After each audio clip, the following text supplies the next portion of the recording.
Hey there, this is Natalie, and I'm back to review Attack on Titan Season 4, Episode 3. That is Episode 62 of the full Attack on Titan series. I'm going to go straight into the episode this week, but as always, please hit the subscribe button and ring the notification bell if you want to see all of my Attack on Titan content when it's uploaded. I did just recently get to 2,000 subscribers, so thank you all so much for that. And I will be revealing my cats as promised, but they'll be showing up in my next ReZero video tomorrow. This one is all about the latest episode of Attack on Titan, which I just finished watching. The episode is called The Door of Hope, and it begins with a scene that some people expected to see in last week's episode, due to where this part of Rhinos Backstory appeared in the manga. I did actually consider making a cut content video for episode 2 of season 4 to talk about this last week, but I figured they would have to include it somewhere due to how important to Reiner's general motivation this all is, and so I didn't want to spoil it if it had just been moved, and that was indeed the case as we saw in episode 3. What we learned here was that Reiner's father was a Marleyan, and his mother told him as a child that that was why he couldn't be with him. This inspired Reiner to believe that if he could become a warrior and earn honorary Marleyan status for himself and his family, then he would be able to reunite his parents. After this memory, we see a scene that shows just what kind of dynamic there was between Reiner and his own group of warrior candidates, with a young Bertholt supporting him in his ambition of becoming a hero, while a young Annie wasn't paying much attention, and a younger Falco Galliard, that is the current Jaws Titan, tells Reiner what seems to be the truth, that he is the worst in the group and has nothing special to offer, compared with others like Annie, who has good combat strength, or Peak, who becomes the cart Titan, who's especially intelligent. I really like that they included the short moment of Eren and Armin on the same day, waiting for something interesting to happen, while the people who would soon be attacking the walls made their plans. This was shown at the end of a manga chapter too, with the note that both boys, Reiner and Eren, looked up at the same sky.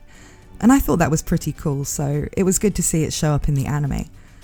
This isn't the only time in this episode that we will be revisiting things we have seen before earlier in Attack on Titan, right back in season 1, but with a new and different perspective on them. And I really think that's what made this episode, which revealed so much important backstory, really shine as part of the whole Attack on Titan narrative.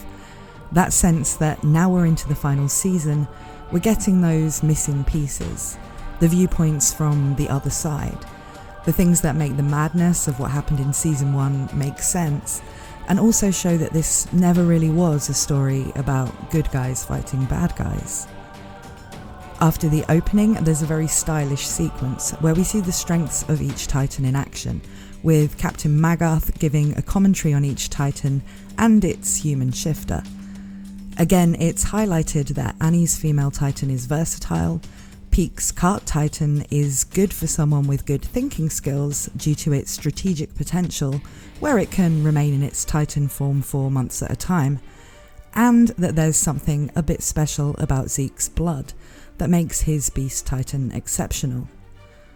Reiner has been chosen as the Armoured Titan, and we see that Falco Galliard is annoyed about this, but his brother Marcel, who inherited the Jaws Titan in this group, stops him having a go at Reiner, and also apologises to Reiner for reasons that seem unclear until later in the episode. The kids are then paraded to the other Eldians as they're taken to be shipped off to Paradis Island, and Reiner spots the Marleyan man who he believes is his father. He runs after him and proudly informs him that he's now an honorary Marleyan and a chosen warrior, and that his dad could now come back to his mother. But his father rejects him, saying that his family will be hung if anyone found out, and saying that Reiner's mother must have sent him there as revenge. Reiner is naturally shaken by this, but as he leaves on the ship, he convinces himself that it's enough just to be a hero, even if becoming a warrior didn't get him his father back. Now we get to see something that we'd heard about before in Emirs Backstory. Ymir, who's been wandering as a pure Titan for 60 years, eating Marcel Galliard and getting the Jaws Titan Shifter ability. Just before he's eaten, seeing the Titan coming to attack, Marcel once again apologises to Reiner, this time explaining why. That he'd been talking Reiner up to the officers in Marley, hoping that they would choose him over his brother Porco, intending to save his brother from the 13-year death sentence that comes with Titan Shifter powers. Reiner, Annie and Bertholt are now the only ones left of their group, and Bertolt and Annie think that they have no chance to succeed now and should go home.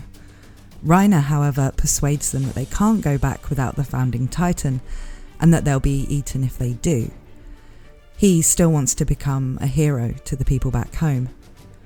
Annie responds by beating him up in frustration, but he gets her in a chokehold and promises her that if it's Marcel they need instead of Reiner, then he will be Marcel now. The next scene is brilliant. We see the colossal and armoured titans attacking Shiganshina just as we did at the start of the series, but this time from Bertolt and Reiner's perspectives. Bertolt watching in almost bemused horror as Dina, the Titan form of Zeke's mother, as we found out in season 3, makes her way past him, and we of course know that she will be eating Eren's mother Carla very shortly. We then see Reiner, Annie and Bertolt trying to blend in with the people inside the wall, with Mikasa, Eren and Armin in the same shelter as them, paying them no attention.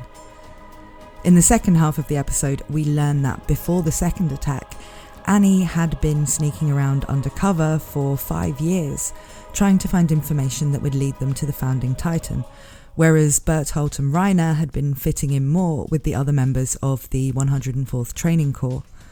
There was a callback to the whole thing of Bertholt sleeping in strange positions and the others trying to use this to predict the weather, which was used to heartbreaking effect in season 2 when Connie and the others confronted Bertholt as he tried to take Eren away. We also once again saw the scene where Eren was struggling to use the 3D maneuver gear during his training, and Reiner helped him to see that he had to keep moving forward. But this scene is cut together with scenes from the current point in the time of the story of Reiner about to blow his brains out with a shotgun. As we cut back to the present, Reiner is distracted from his clear despair by Falco, and he puts his gun down, remembering that he still has Falco and the other kids to think about. And then the focus of the episode goes back to the new generation of warrior candidates, with Falco visiting the hospital where the traumatized soldiers he met in episode 2 are staying. He talks once again to the one-legged, one-eyed soldier he saw before, and this guy confesses that he actually isn't traumatized. He's faking it because he doesn't want to go home. Falco confides his own concerns with the man, talking about how he doesn't see how he can become a warrior when Gabby is so much stronger than him. The man tells him he's a good kid and that he hopes he doesn't become a warrior because he'd like to see him have a long life. And then this malingering soldier says something that ties the whole theme of the episode together, referencing, just like we saw Reiner say to Eren, the importance of keeping on moving forward. And that's the end of the episode. If you're still wondering about when we're going to see Eren outside of flashbacks, I do have a spoiler video that talks about that you can check out, because I don't want to spoil anything or confirm or deny any theories you might have about that sort of thing in these episode review videos. Having said that, it is pretty difficult to talk about this episode without going into that sort of stuff, and with it looking like we're going to start seeing the festival Zeke talked about with the Tybar family and the mysterious Warhammer Titan in episode 4, I would say that a lot of questions people are going to be having after the 3 episodes we've had so far this season will begin to be answered in the next episode, and things are going to get really, really intense. I thought this episode was great though, despite being mainly flashbacks. They were all things that added a lot to what we know and really continued to give us a very clear picture of Reiner, who is no doubt going to be important in this season. The revisiting of the iconic events of Season 1 and seeing just what Reiner, Annie and Bertholt were going through added a whole new dimension to these events that we thought we knew pretty well. And the way things were put together visually was, to me, really satisfying and cool. I just have to reiterate that I'm really liking how MAPPA have done things so far with the season. And yeah, while there has been the odd moment that didn't look entirely perfect, like some of the rotoscoping in episode 2 especially, I don't think that any of that was enough to take away from the general sense of quality of the show. And in terms of things being cut from the manga, which I know has been a source of some minor controversy, well, every season of Attack on Titan made by Studio Wit had similar degrees of things being rearranged or lines of dialogue skipped, and that's all part of the adaptation process. It's not something new that MAPPA have introduced. The amount of stuff cut so far hasn't included anything particularly shocking, and as we saw with the revelation about Reiner's dad at the start of this episode, in some cases things are just being shifted around to better fit with the structure of the episodes. I think this season is going to be everything we might have hoped for based on the source material, and MAPPA are safe hands. But let me know in the comments what your impression of the season is so far. That's all from me for now, but please, if you liked this video, do give it a like to help me out. And once again, please consider subscribing to see my reviews of the next episodes as they come, as well as other Attack on Titan stuff like analysis and theories. Thank you for watching, and I hope to see you again very soon.